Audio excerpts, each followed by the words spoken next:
Hello, folks. It is already Wednesday, the middle of the week, and we're coasting into the weekend. What's it going to be looking like? We got the forecast coming up right now. We're seeing some clouds. As expected, clouds did increase for today.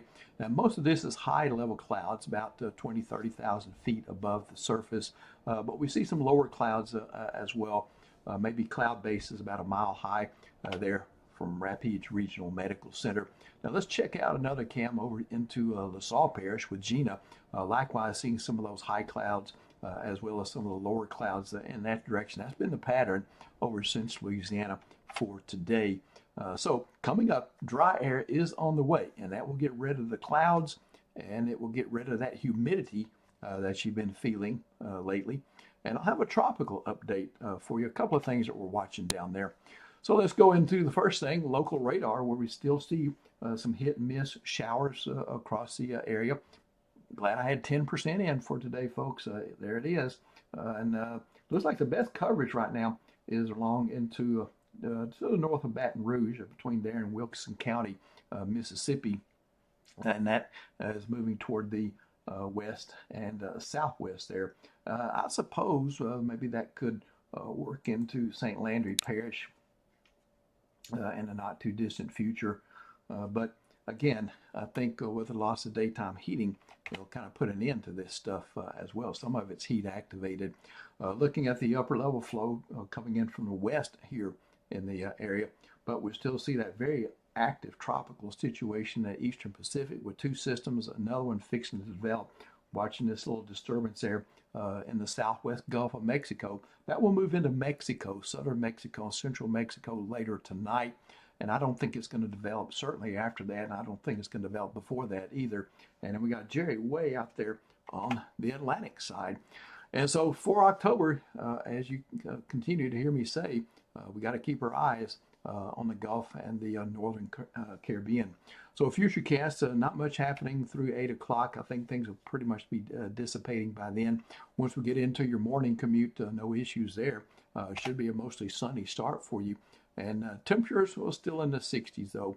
But then go into the 5 o'clock hour, a sunny sky there on your way home, dry road conditions, no issues there.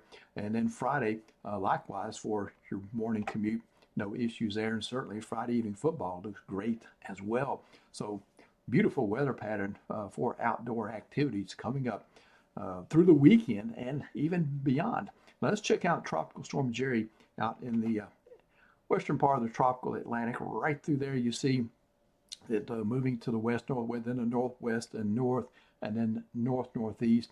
And eventually in the later frames there you see it moving toward the east-northeast. So the recovery process will start probably about Friday or Saturday as it continues that northerly motion, moves to the southeast of Bermuda there. The National Hurricane Center has taken down, they were saying this would become a Cat 2 right now. Conditions don't look quite as favorable as for strengthening as it looked like yesterday, but Jerry is still expected to be a tropical storm and then a hurricane there for the next several days. I think that hurricane possibility will start probably maybe Friday or Saturday or something like that. But notice, as has been common in the 2025 Atlantic Basin hurricane season, this thing's staying well off the east coast of the United States. So Tropical Storm Jerry, here are the details. 600 miles east-southeast of the northern Leeward Islands. It is moving to the west-northwest of compass heading 290 degrees. It was 280 yesterday, so that's just a little bit of a northern jog, and it's still moving quickly at 23 miles an hour. And I think undoubtedly that's hindering the strengthening process because fast-moving systems it's just not as easy to organize the structure. So maximum sustained winds are 60. It was 50 yesterday.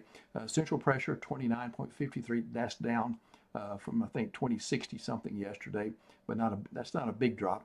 Recurvature begins this weekend, but portions of the northern leewards will be affected as that happens. I showed you on the track just a bit ago.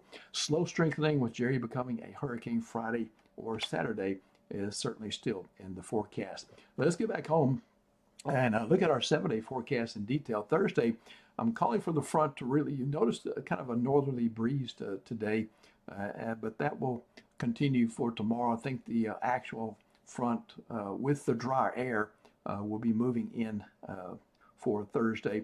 So we'll get 65 that morning, 86 for your high with our breezy days, northerly, northeast winds, maybe gusting 15 to 20, maybe 25 miles an hour there. And then temperatures plummet Friday morning as that dry air, we get a still night of Thursday night, clear night, and we are down in the 50s. So 56 is my forecast now. I did revise that down a couple of degrees.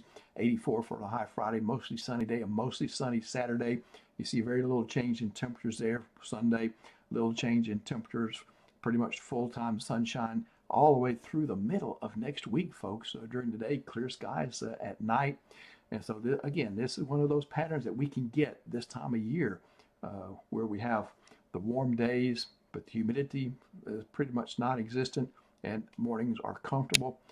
Notice that as we go into Tuesday and Wednesday, I explicitly have we're back in the 90s, and it could happen on the warmest thermometers even as early as Monday. So pretty warm next week, and even the minimum temperatures are climbing just a bit as we go back to maybe a little bit more moisture in the air there, but certainly not tough humidity or anything like that. So I think most folks, yeah, we still need the rain. This isn't a kind forecast for an incipient drought that we've got happening here as drought trying to take shape across portions of Sinlaw. So this forecast won't help that, but it sure feels good, and it sure is easy as a meteorologist to work it. All right. Speaking of work, Nick Miklos will be working in the morning. He'll be doing your morning live stream. I'll be doing the evening live stream and in the forecast center. Hope your day tomorrow is wonderful.